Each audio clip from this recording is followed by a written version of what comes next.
Only about 3% of the American population that's eligible to donate blood does so, and we'd like to encourage more people to donate.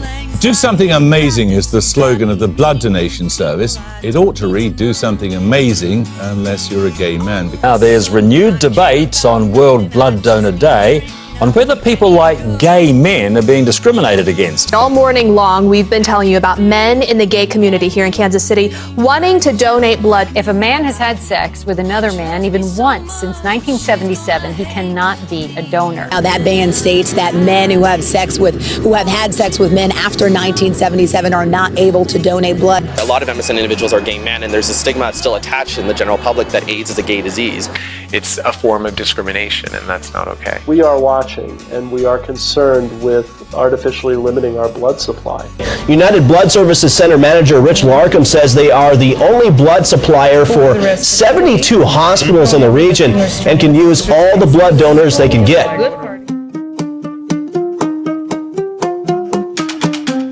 My name is Greg Durston. I'm from Oakland, New Jersey. I'm a 32-year-old gay American, and this is my story.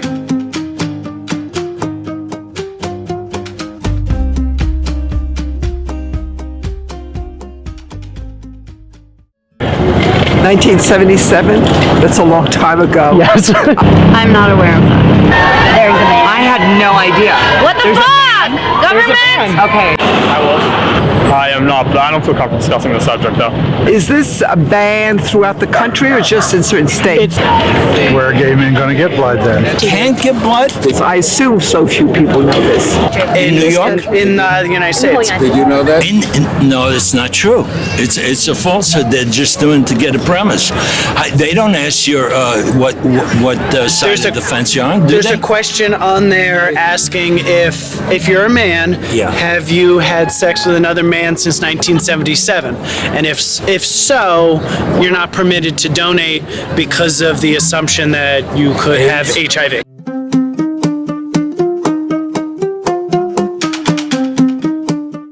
Really offensive. Yeah, I agree. I don't think anybody should donate blood if they have a disease. Because that's why I got it. Any kind of discrimination against the gay population really makes my skin crawl, so there should be no discrimination.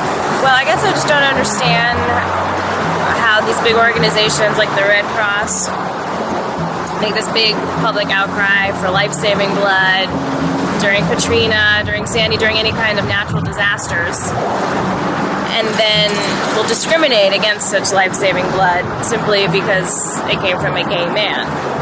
Just because it comes from a gay man doesn't automatically mean it has AIDS in it. It's not right to have sex with another man. I mean, it's like, I wouldn't want that blood.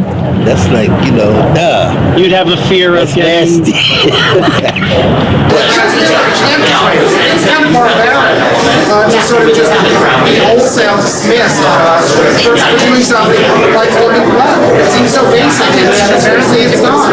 It's very common to use condoms in the gay community. Some gay men are not even promiscuous. Shock. Surprise, surprise. I would be in favor of gay men being able to donate blood. Having a disease that they should be able to have, just like everybody else. Have the same feel about that? I think it's ridiculous. I think that people should be able to give blood because blood is tested before blood is ever given to a patient. I mean, that's like implying that only gay guys have blood diseases, only gay guys have HIV or AIDS, but you'll take it from me, and I probably have it. I fucked a lot of guys. Sexuality of somebody is not the basis for, it's not the scientific criteria for saying blood is good or bad. If someone wants to help someone else, this person should be given the chance of doing it, without judging him for his sexual preferences. Exactly, it has nothing to do with it. Any ban on gay people for anything, whether it's marriage, blood, it's just not relevant in 2012.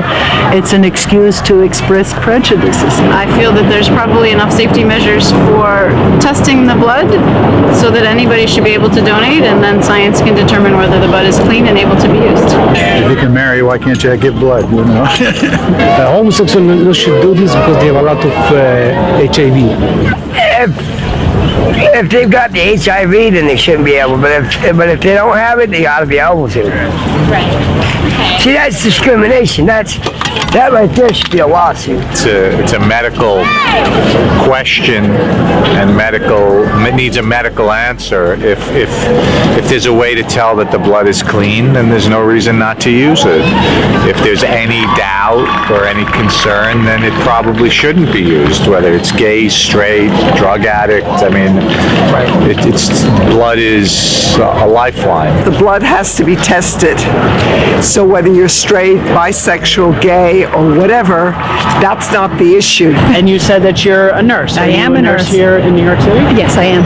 And I've donated blood many times, and I know that anytime anything is found in anybody's blood, they let the patient, the donor, know first, and then the blood is thrown away, or they'll actually use it for other testing. You know, they'll hold on to it to do the testing. So if you took my blood and you found something in my blood would be thrown away just as anybody else's blood. No, but don't they check for HIV in the donation of the blood? It's just a stereotype, and it's not true that only gay men have AIDS. And if they were allowed to give blood, they could really help people. Yes, we normally have a blood shortage in New York, and you'll see it peak around any holiday because there are more accidents, and so there's always a blood shortage. The blood banks will really try and pull people who have given their blood, and get in touch with them, and they'll call you right before holiday weekends. Because I'm a donor, that's how I know. It's too critical to take chances with, but the chances should be on medical issues, not social ones.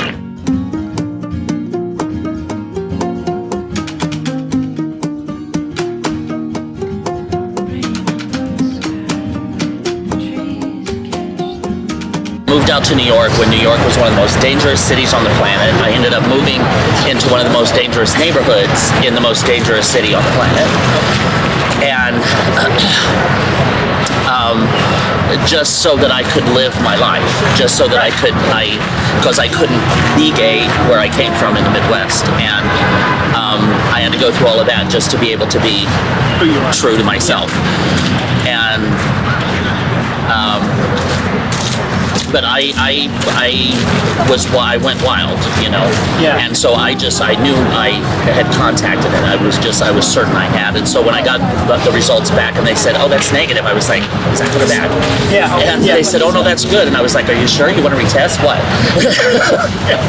But yes, and I am still HIV negative. So it was a death sentence.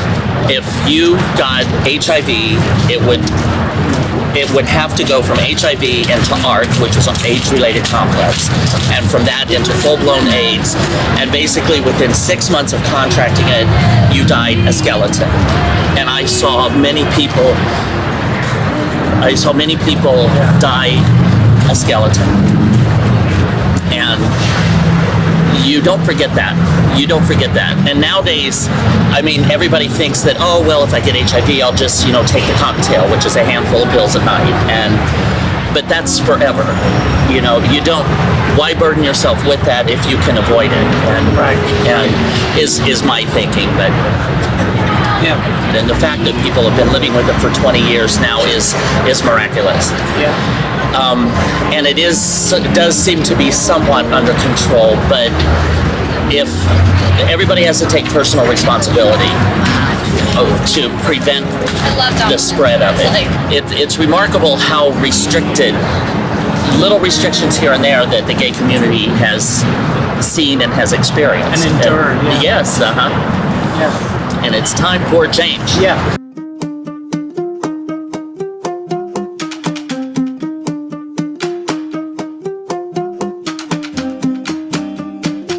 Went to give blood at a blood drive that was being held locally at a particular place of, and that I had taken an acting class, and they were holding a blood drive, and they wouldn't let me give blood. Really? I had to answer the question, have you had sex with another man? And I had, and so I was humiliated and could not give blood. And yes. I was not officially out at that point, but okay. So I've never given blood again. There was a large minority that is in perpetual fear of gay blood or gay men or women, giving blood. I think that's changing slowly through time, but still there's probably a huge minority of population that, especially in middle America, that is and very much anti-gay anything, whether it's your blood or what. I'd given blood before, and I guess after I started figuring out who I was sexually and stuff like that, I went to go get blood, and they basically told me I couldn't, and that's why I had to come out to a lot of people by telling them I can't because I've had relations with someone of the same sex, and I did donate blood. I just didn't mention that because isn't all blood just tested anyway, no matter what? It shouldn't be a big deal. Just because I'm having sexual relations with someone of the same sex doesn't mean I have a disease. So I should be able to give blood whenever I want. And blood is needed. Once I tried to, and I was open and I was out in high school, and they turned me down. I was one of the only people that got turned down because I was gay, and it was really upsetting because I thought I was healthy, and I didn't understand why. And this is a great cause that you all are doing right here because I feel like it's ignored. I was in high school like 5 years ago, and it's something that needs to be talked about, and it's discrimination if you think about it. So I went to Duke University, and they would do, I think every year, a blood drive where they would bring buses, the traveling clinic, whatever. Oh, right. That the Red Cross, I think, does to blood donor. Yeah. And there was a protest because they were not allowing gay men to donate. So. And I think it coincided with this thing every year that we did called Paint the Bridge. There's a bridge on one of the campuses, and the LGBT association would paint it pink, and then you paint like slogans all over it. And it's great because it would stay there for a while. Yeah. And one of the main kind of panels was about that protest. So that was when I first heard about it, and I thought that was kind of. I mean, I understand why it would have been in place back, 20.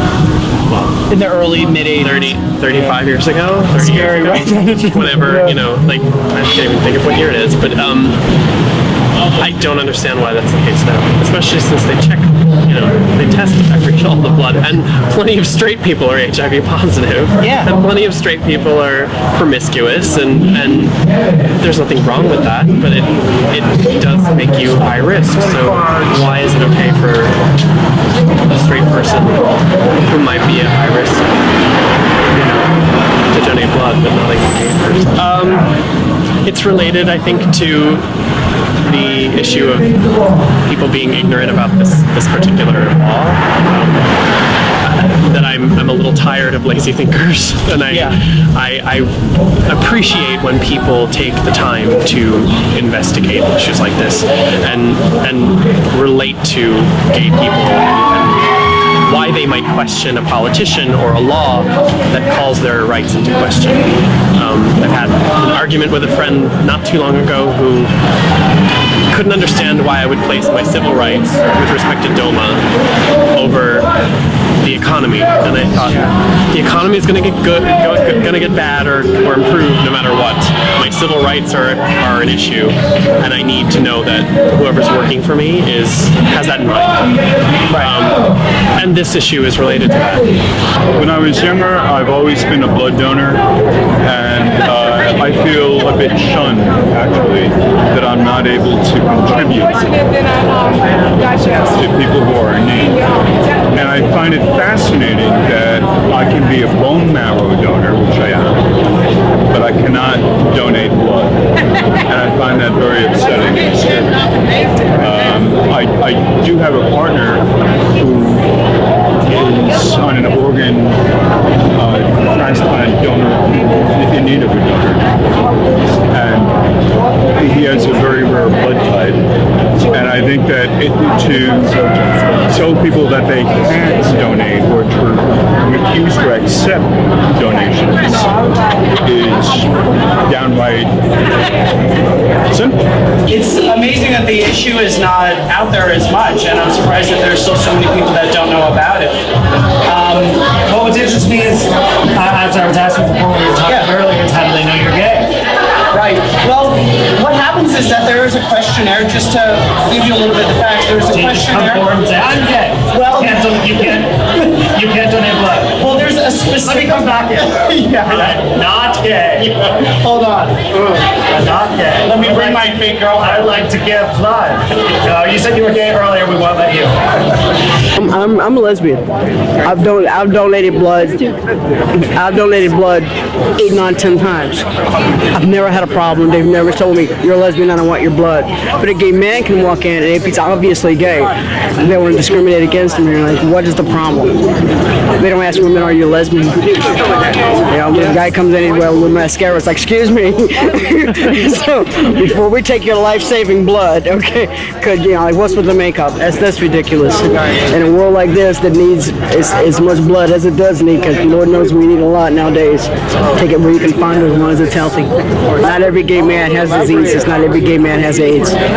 So it's kind of discriminatory. Yeah, a lot of them discriminatory. And like, dude, I'm like totally against some bullshit like that. Straight up.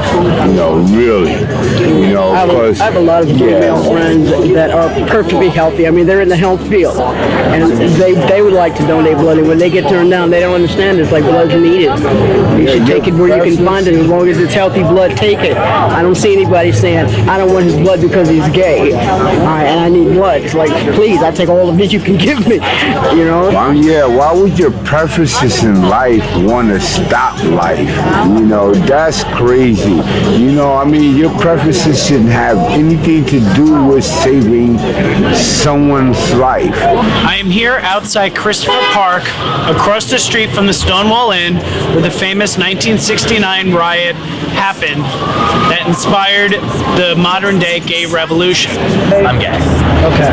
That's how I found out, actually. I tried to donate blood and answered the question inappropriately, I guess. And they're like, dude, rejected. Okay. So and you wanted to help?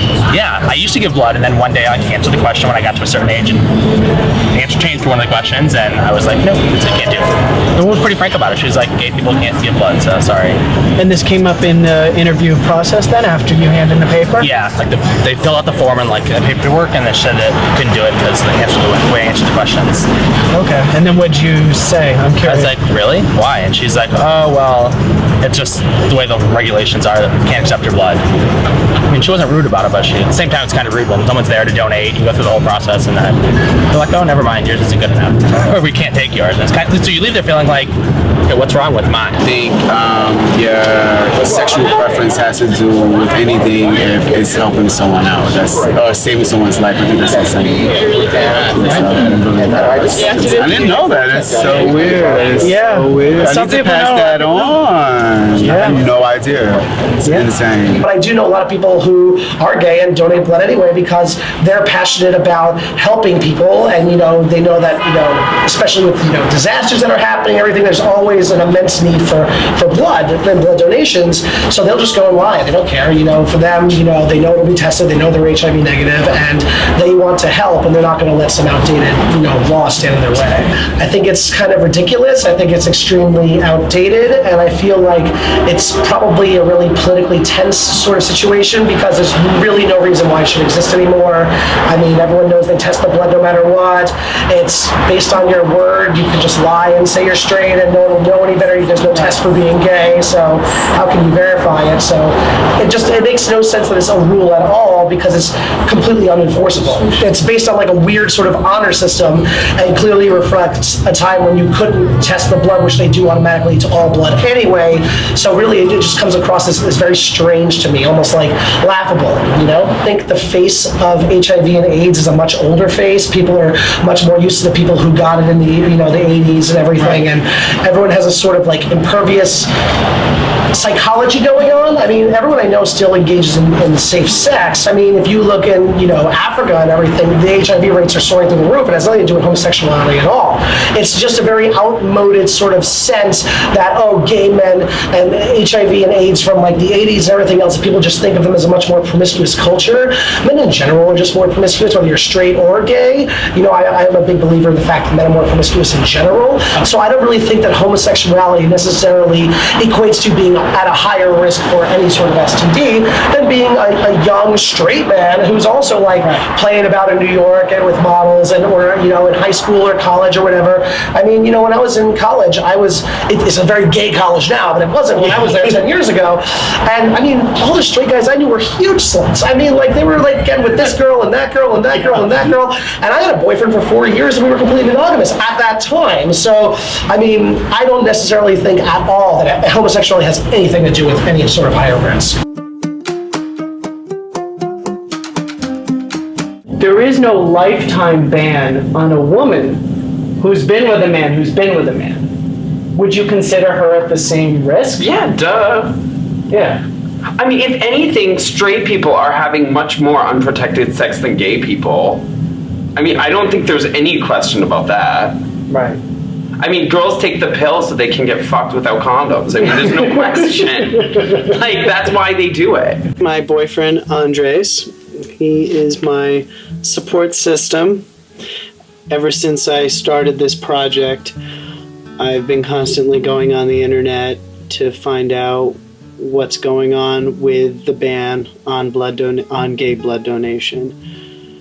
And whether I'm reading a story about that or someone's opinion on gay marriage or some young kid getting gay bashed, he's always right there, calming me down, letting me know not to get too crazy about everything. We are in a committed, loving relationship, and we support each other through everything that we do. The rule came into place a long time ago when AIDS just blew up, and I think medically we've come a long way since. It made sense at the time. At the time, it's really just how people perceive gay people. I feel like that's what it really comes down to, is that it's like a fear that there's a fear of gay blood. Yeah, there's still that connection between gay people and AIDS.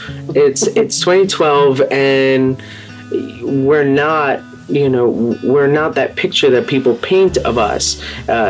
Just like everyone else, there are different kinds of people within the community, and I think the more people just learn about it, ask questions, the more they understand about it, the more they'll come to realize that this rule, this ban on gay blood, it's irrelevant and it doesn't make sense for people who need blood. To simply ban an entire group in thinking that they are all at high risk is ludicrous, because I can safely say that we are not at high risk being in a committed relationship, having been tested as well multiple times, because that's something that you have to do. Yeah, even being in a committed relationship, it's something that you should just know. Just to be safe. And, it doesn't matter. You be safe, and you know your status, and you know if you can donate blood or not. Of course, unfortunately, we were banned as gay people, but I'd be very curious to know if a person was desperate for blood, would they take mine? Or mine. Yeah. Knowing that it's safe, would you still want it? I purchased an at-home HIV test. They have them available at CVS, stores like that. They're $60. I recommend people get them if they want to check their status and they don't feel comfortable going to a doctor. I purchased this because even though I am 100% positive that I'm negative, I wanted to get it so that I can show you that I am negative. So I'm going to open this up. This is the Express HIV-1 test system, if you can see that. And fortunately, it's not like a pregnancy test I don't have to pee on.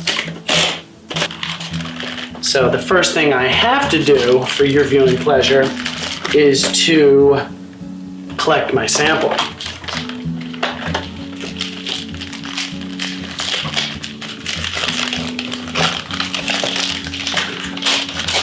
I bet you can't wait to see me collect my sample. Okay. Oh my God, there's a lot of stuff here. It comes with a FedEx bag, which I'm going to FedEx, obviously, and I'll get the result in one day and then be able to report it to you. Okay, so we've got a gauze pad. Oh God, the needles to prick my finger. Seeing, okay, Band-Aid and alcohol. Okay, so I am all set to take my at-home HIV-1 test. The first thing you have to do is wash your hands, which I've already done. So, now the next thing here is collecting the sample. I have to choose a finger, which I've chosen this one. And I'm going to first alcohol the site. Okay, make sure my finger's nice and clean. Dry it with the gauze pad. Stimulate blood flow to the fingers. That should be good enough. Grab the lancet, I believe that's how you pronounce that. Prick my finger. Okay, here goes nothing. Okay, there we go, that wasn't so bad. Apply pressure to get the blood flowing. I have to fill in the circle with all my blood. But it's like artwork. Art with blood. That's terrible. Voila! Now I apply a bandage. Clean up excess.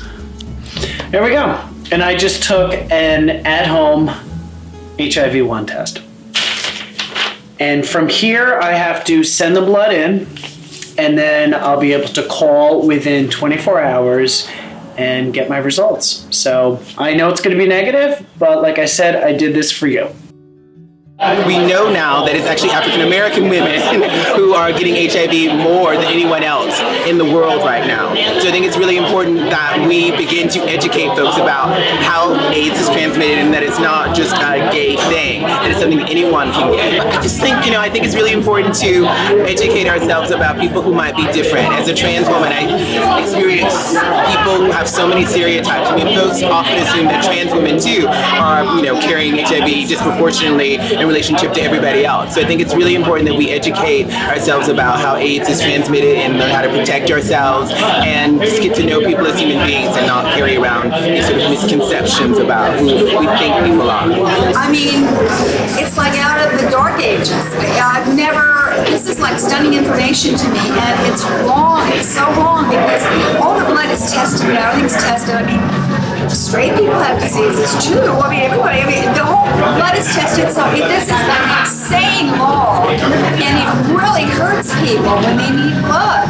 Good old gay blood.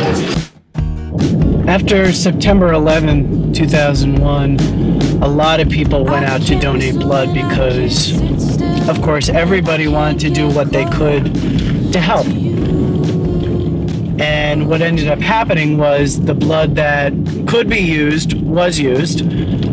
And because blood only lasts a couple days, they had to throw out a lot of blood. And those people that always donated continued to donate, but the people that just went on that one day didn't come back. And what people need to know is that you need to give back. And if you can donate, if you are healthy, you need to donate. Every 56 days, you can donate blood. And it's worth doing it because you can potentially help 3 people and you get cookies and apple juice. And why wouldn't you want cookies and apple juice? It's September 10th, I am going to call the Home Access Health Corporation and get my results.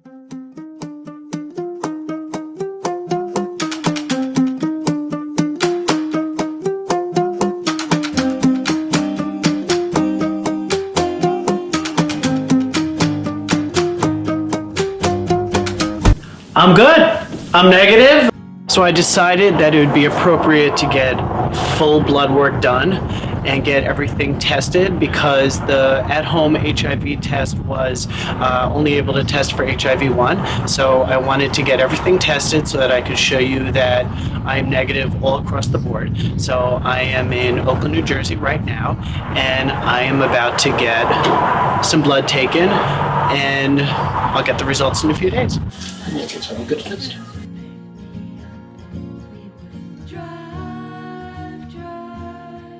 Keep the fist? Yeah, just to let the blood flow in there and sort of keep some pressure for us.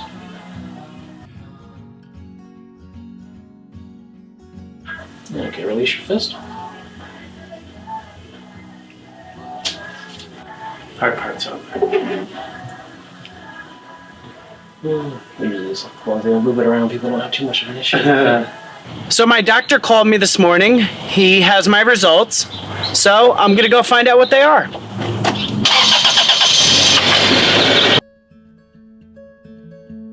Richard Morsky, family practitioner in Oakland, New Jersey, family doctor of Greg Durston. Greg, I have some lab work that you had recently done, and the good news is that in terms of any STD testing, it's all been negative. The testing include an HIV test, which is negative, chlamydia and Neisseria gonorrhea, negative, herpes viruses, all negative, and also finally a test for syphilis, all negative. Okay. Looking back at your previous lab work, this also matches up with your lab work that you had back in 2008. Same testing was done and it was all negative at that time. So that's good news for you. Two of the groups now where there is a increase in HIV is young teenagers. There are teenagers out there who do use drugs, heroin, for instance. That's been a big scourge. And sometimes they share needles, and you do have a fast-growing rate. Kids also of that age group usually feel rather immortal, and sometimes they don't use the appropriate protection, and there is a lot more increase in heterosexual HIV transmission. The other group that is interesting that has a large increase is the I shouldn't say elderly group, but people over 50. That group where maybe people are being divorced or they have lost their loved one and they're back in the dating scene, and usually the men are perhaps post-vasectomy or the women are menopausal and they don't have to worry about becoming or getting someone pregnant, and therefore they don't use protection. And yet it's a fast-growing population. So HIV is still out there. It hasn't gone away, and I imagine because of our way we express ourselves in terms of our sexual appetites and etc., it's still going to be with us forever. If we think about the heterosexual population, you might have someone who is donating blood during a blood drive, and the question then would be, what have they done in the past week, 2 weeks, 3 months? Have they had unprotected sex? Did they have sex with someone who has used IV drugs and shared needles? Or if someone is a bisexual, it's the same degree of risk at that point. And the incubation period, I would imagine, I could say about 6 months. So who's to say that you need to check again in 6 months to be sure that that person is still healthy enough to donate blood? They don't do that for the heterosexual population. And if one is in a committed relationship and the testing has remained negative, my opinion would be I don't see how they could discriminate against you other than the fact that being part of the 3 groups that are considered to be high risk. There's always a demand for blood, especially when we have any kind of a catastrophe. Obviously, needing blood is a life and death situation, and therefore sometimes you don't have the time to make that decision. It's got to be made on the spot. I'd probably be as concerned about receiving blood from anyone, even if sometimes family members will give blood ahead of time if they know that their father or mother is going to have surgery. Who's to say that they're healthy? So it is always a risk, no matter what the person's background is. I was doing a lot of thinking today about everyone that I've interviewed so far.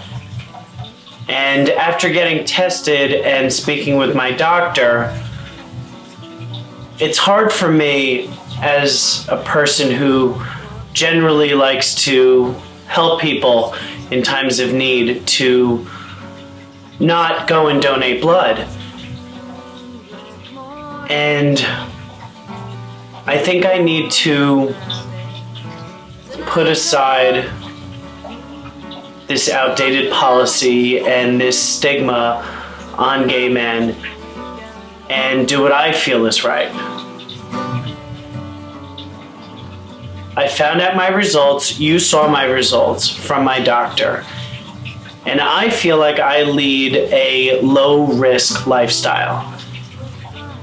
And I think that I'm a prime and perfect candidate for blood donation. I want to donate, I do not have a fear of needles, and as long as my iron level is good and I'm feeling well on the day of my blood donation, there's no reason, personally I feel like there is no reason for me to not donate blood, and I think it would be wrong for me to not donate blood. I'm at the New York Blood Donor Center in New York City, and I'm off to donate blood. Wish me luck.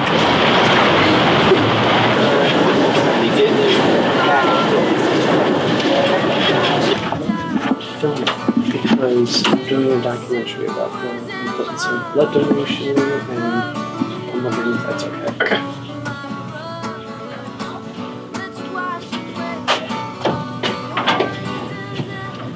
Okay.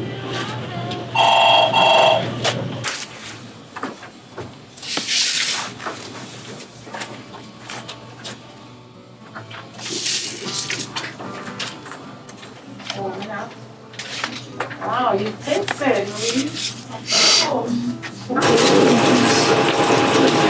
We have this next.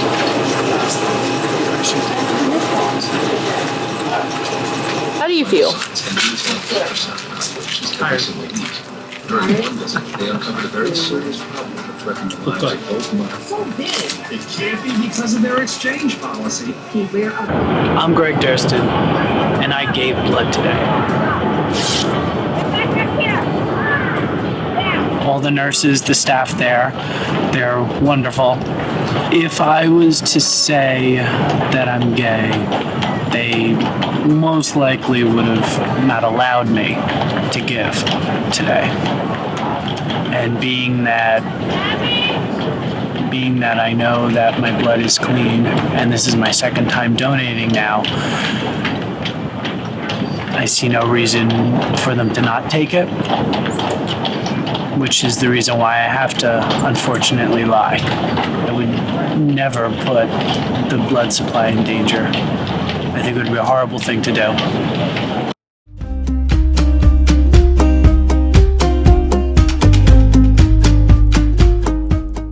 I'm a drag performer here in New York City, and I'm a very out and proud gay homosexual man. You left out incredible, Dallas Dubois. Incredible. I think I need to add. I'm HIV positive. I've been positive for 6 years. Okay. Or so, about 6 years. What I'm wondering is that when I refer to an individual being HIV negative or disease-free or drug-free, I've used the term clean, and I don't know if that's a proper term to be using. And I'm bringing that up now just because we're talking about everything, and I've been trying to figure out how to phrase things. I don't know what the correct word would be, but if you look at the opposite of clean, it's dirty, you know, or not even messy. It's I guess the harshest word on the opposite would be dirty. So it's like I can understand why you might feel bad about offending people, but also at the same time, that word clean in comparison to dirty is a very offensive word when you think about it. So it's just a common word that is used a lot. I wouldn't take it offensively, but I can understand why you would be like kind of teetering on that fine line. Let's talk about safe practices in the health community. I mean, we want to make sure that when people are donating blood, that the blood is safe, that it actually does positive, good things, that it's helpful for people who need it. But just arbitrarily deciding that gay people cannot give blood and non-gay people can give blood is certainly not a thoughtful or smart way. When we understand the way that the virus is transmitted, that's not an intelligent way or an effective way to protect people against transmission. So we're doing two things. We're actually going backwards in terms of helping people protect themselves against transmission, which is certainly not what we want to do. And we're also reinforcing stereotypes about the LGBT community. Both very hurtful things. Something that I've been suggesting to some people is that there's no question on the questionnaire. I've become familiar with the questionnaire you take right before you donate blood, and it's meant to weed out somebody that would be considered high risk. There's something from, have you had your ear pierced in the last 3 months? You're not allowed to donate blood. Have you traveled to certain parts of Africa? Did you live in the United Kingdom for a few years? Because the concern that's how. But when it comes to safe sex, there is no question on the questionnaire that says something to the effect of, have you had unprotected sex with anyone in a non-monogamous relationship in the last 6 months? Right. And that's the question that I've been posing to people, because I feel like it would, there's no question for an individual that's straight. Neutral. Right. So you could be a gay man who has never engaged in any activity, whether that be sexual or any other type of high-risk activity at all. You could just simply identify as being gay, because being gay is an identity. It's not an act, right? It's not a sexual act. So you could be a gay man, identifying as a gay man, and never having engaged in any type of high-risk activity whatsoever, and still be precluded from donating blood. Conversely, under those questions, you could be a heterosexual man who has engaged in high-risk activities and be included in the blood donation. So again, this is a great example of how fear and ignorance can actually harm all of us. It doesn't just harm the LGBT community, it harms all of us who could be at risk for transmission because of the ways that we're screening are so imbued with homophobia. I think it's such a silly law, and I obviously think a lift of the ban would be in order. And I think just like one celebrity behind this and kind of making a push and bringing it to people's attention would be enough that, you know what, I mean, there's a lot of Republicans in Congress that are going to be like, hell no. But like at the end of the day, they have to pick their battles, and this is not one that's worth resisting. So I think like just people being, this being brought to people's awareness and having someone do that has some visibility could be really good, because this law can go away. To me, it's a life and death situation, and it's truly sad that there are so many healthy men out there that are turned down from donating blood just because they're gay. Just because they're gay, yeah. When the ban was originally set into place in the 1980s, at that point we only had the ELISA test, which was testing for antibodies for HIV. With this test, you would know about the infection for up to 6 to 12 weeks. Okay. Now we have so much advanced technology that, we have tests that test for antigens and all different kinds of things that can detect the infection in the blood within days of being infected. I mean, anyone can contract HIV. I mean, to me, it doesn't matter, gay, straight, black, white. There's the myth about gay men, but 4 out of 5 gay men actually are HIV negative. Really? Yeah, and there's U.S. statistics all about it, and that actually estimates that there's approximately 2 million, additional men, healthy men, that could be donating blood that, we're missing out on. You could have a straight man that's having unprotected sex with numerous partners, and that's more of a risk than, a gay man, for example, in a monogamous relationship. It's not about the sexual orientation. It's about this sexual risky behavior. The female anatomy alone makes a woman more susceptible for contracting all different kinds of sexually transmitted diseases, but especially HIV. Women with their, hormonal imbalances, estrogen levels, for example, when estrogen levels are really low, it can actually thin out the vaginal lining, the vaginal wall. And this can actually make it easier for all different kinds of diseases, especially HIV, to pass through. The vagina and the cervix is a larger surface area than the penis, for example. So this, along with the general high volume of vaginal, bodily fluids, that also makes it very susceptible. Globally, the highest source of HIV transmission is actually unprotected vaginal intercourse. So this actually puts heterosexual women most susceptible to contract the disease. Actually, England actually did lift this ban last year, 2011. And, they're talking about France and Ireland are supposed to be coming next. So, just the US has to be next. They gotta lift this ban. It's time.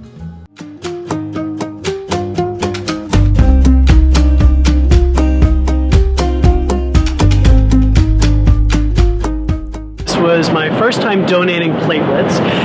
It was a 2-hour process, and I might say it was an interesting experience. They take the blood out of your one arm and they put it through a machine which removes a certain number of platelets, and then it goes back in the same arm.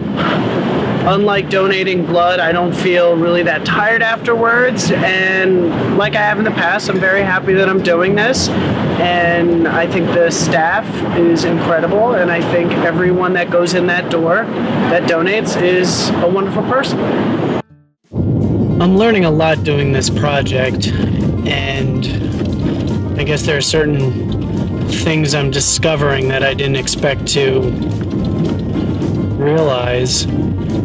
And one of them is the frustration I have in having to disguise who I am so that I can save people. It's unfortunate that even though I'm in a committed relationship and I've been tested and I'm healthy, my blood is clean, that I can't donate. I'm donating, but I can't donate. If I am completely honest, they are not going to want my blood. And it's very frustrating. I know that there needs to be a weeding out of people. I know that there needs to be an interview. You need to do a questionnaire, because there are a lot of people that shouldn't even attempt to donate blood because they may have done something that put themselves at high risk. But high risk behavior is not being a gay man. You're not just simply high risk because of that. You're at high risk if you have unprotected sex with a stranger. You're at high risk if you share a needle with somebody. You're at high risk if you get a tattoo at some sketchy tattoo parlor. That's high risk behavior. High risk behavior is not being gay in a committed relationship, having been tested, and on top of that, just being a healthy person. And I've spoken to people that have gone in and didn't know that you can't donate if you're gay.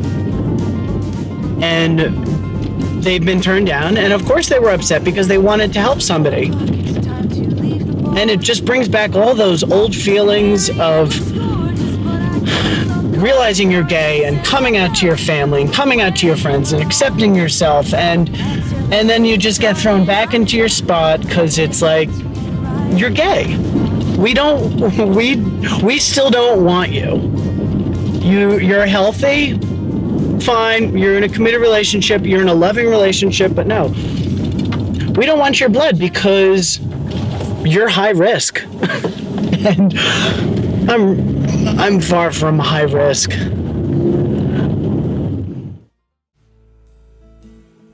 As you can tell from the documentary, my biggest issue and one of the largest issues is a discrimination against the LGBT community that directly affects every community. If someone needs blood and a homosexual man is their blood type and they are HIV negative, there should be no reason that blood cannot be transferred. So if I can leave you with any message, it's go and donate blood. Please let people know about how antiquated this ban is, because we could be saving lives, and this literally is between life and death. And I would choose life. I wanted to save lives.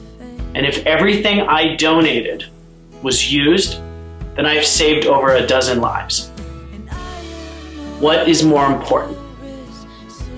The fact that I be kept from this for some ridiculous reason, or that I be allowed to walk into a donor center and give blood and continue to save lives? Because that is what I feel is the most important thing. Saving lives.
Well, I was wasting away.